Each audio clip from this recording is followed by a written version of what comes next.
টাকা পয়সা নিয়ে ও পালাচ্ছিল। হ্যাঁ না মানে আসলে যাই। তোকে ধন্যবাদ যে তুই ইনফরমেশনটা আমাকে দিয়েছিলি, টাকাগুলো রাখ।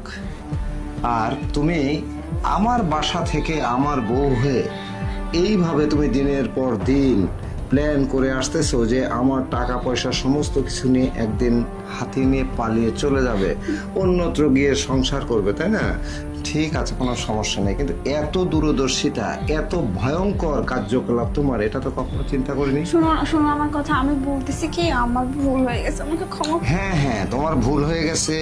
তুমি নতুন তো না, তুমি অবশ্যই ডাকাতিটা যেটা করে লুট করে সেটা তো প্রশিক্ষণ নিয়েছো। তাহলে প্রশিক্ষণ নিলে সেটার একটা স্কুল আছে, সেটার একটা মাস্টার আছে, হেড টিচার আছে, তাকে তো বের করতে হবে। যদি তা না হয় তাহলে তো তোমাকে আমি ছেড়ে দিতে পারি না, কারণ তুমি আমার ওয়াইফ হয়ে আমার বাসায় যেভাবে ডাকাতি করে লুট করে নিয়ে পালিয়ে যাচ্ছিলে, যদি তোমাকে আমি ধরতে না পারতাম তাহলে তো এই টাকার বিষয়ে তো আমার বোনকে আমি মাইন্ড করতাম যে আমার বোনই টাকাগুলো নিয়ে শোনো গেছে। আমার কথা, আমার ভুল হয়েছে, আমি বলছি না, আমাকে ক্ষমা করে দাও না, এবারের মতো আর কোনোদিন এরকম ভুল করবো না। যাই হোক, তোমাকে ধোলাই করলে এর পিছে কি কি কারণ আছে সব বের হয়ে যাবে।